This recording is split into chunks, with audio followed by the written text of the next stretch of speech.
Camp 1 पर ceasefire के बीच Netanyahu का बड़ा ऐलान, ब्रेक करिए। ईरान पर कभी भी हमले के लिए फिर तैयार, 2 हफ्ते का अस्थायी युद्ध विराम अभी लागू है।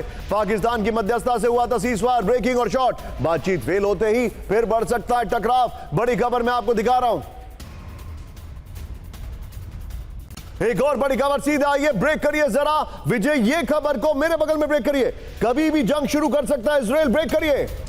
वार्ता फेल होने के बाद हाई अलर्ट पर आईडीएफ, इस वक्त की बड़ी खबर, ईरान पर कभी भी हमले के लिए तैयार इजराइल, बड़ी खबर, तुरंत जंग शुरू करने की कॉम्बैट तैयारी पूरी। टाइम्स ऑफ इजराइल की रिपोर्ट में बड़ा दावा है, फुल स्क्रीन ब्रेकिंग दिखाइए, ये बड़ी खबर मैं आपको दिखा रहा हूं, फुल स्क्रीन ब्रेकिंग दिखाइए।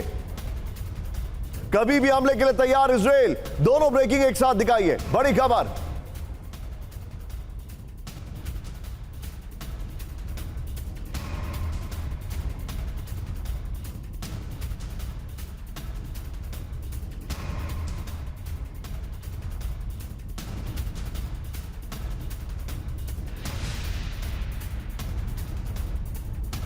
फ्लोर पर आइए और विजय पहले वाली ब्रेकिंग और शॉट बगल में चलाइएगा, जिससे कि हम टिकर पे लाइव फुटेज जरूर दिखाते रहे। आइए जरा, बड़ी खबर, ईरान से जंग के लिए तैयार इजराइल, इस वक्त की बड़ी खबर में दिखा रहा हूं। आईडीएफ चीफ ने सेना को हाई अलर्ट पर रहने का आदेश दे दिया है। ये देखिए बगल में पहले वाली ब्रेकिंग और शॉट, इजराइल की कभी भी जंग शुरू करने की कॉम्बैट तैयारी पूरी हो चुकी है। ईरान के संभावित सरप्राइज हमले से निपटने की तैयारी है, बड़ी खबर। ईरान के न्यूक्लियर और मिसाइल ठिकानों पर फोकस बरकरार है, बड़ी खबर। सीज़फायर के बीच भी इजराइल का ऑपरेशन प्लान जो है वो एक्टिव है, इजराइल ने अधूरा मिशन पूरा करने के संकेत दिए। टाइम्स ऑफ इजराइल के हवाले से खबर, एक बड़ी खबर कैंप 1 पर आइए, तुर्की से इजराइल को सीधी धमकी, ब्रेकिंग और बाइट प्ले करिए। एर्दोगन ने कहा आग से खेलना बंद करे इजराइल, दिखाइए जरा ब्रेकिंग और शॉट।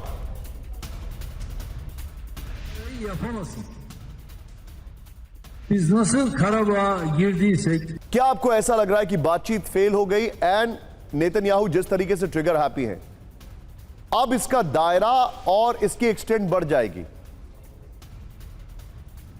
हाँ, लगता तो ऐसे ही है, क्योंकि हॉर्मुज में जो एक्शन होने वाला है कि उसको खोलेंगे जबरदस्ती, अमेरिका कह रहा है कि जबरदस्ती खोलेंगे, तो उसमें तो भिड़ंत होगी ना।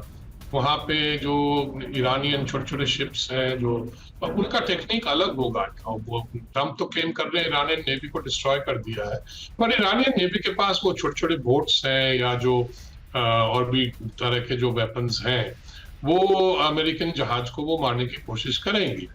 और ये जो फिर उससे बात आगे भी बढ़ सकती है, क्योंकि उससे फिर इजराइल ग्राउंड तो नहीं, मतलब जहां पे उनके ग्राउंड फोर्सेस हैं या जहां से वो सपोर्ट बेसेस हैं उनके, ये छोटे छोटे बोट्स के, फिर उस पर बमबारी हो सकती है, दोनों कर सकते हैं फिर। मुझे तो लगता है कि इजराइल ने ये जो टॉक्स है, इस पे उनका एक हाथ था इसको फेल करने का, क्योंकि इजराइल चाहता नहीं कि ये बंद हो, क्योंकि उन्होंने हिजबुल्लाह को खत्म करना है, कहते हैं कि हम उन्हें खत्म करेंगे, पर इतना आसान नहीं है उनको पूरा खत्म करना। वहां पे लेबनान में भी जो लेबनीज सेंट्रल गवर्नमेंट है वो भी एक्चुअली हिजबुल्लाह के खिलाफ है, तो अभी उनके साथ बातचीत होने वाली है कि अब वो क्या करेंगे। उधर ट्रंप ने धमकी दे दी है कि चाइना को कि अगर आप वेपन्स सप्लाई करें ईरान को तो हम 50% फिर टैरिफ लगा देंगे। उनके पास तो टैरिफ का हथियार हमेशा है और वो लगाते रहते हैं, ऑल्दो सुप्रीम कोर्ट ने वहां उसको मतलब इलीगल डिक्लेयर कर रखा है और उसका लिमिट कर दिया है 10% पे।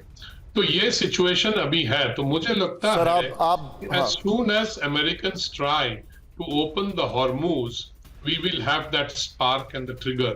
आप बता रहे हैं यानी कि होर्मुज, यानी सीधे कैंप 4 पर आइए, मेरे बगल में वायरल सवाल बताइए। पिनाक सर ने कहा कि होर्मुज खोलने की कोशिश करेंगे तो स्पार्क और ट्रिगर दोनों दिखेगा।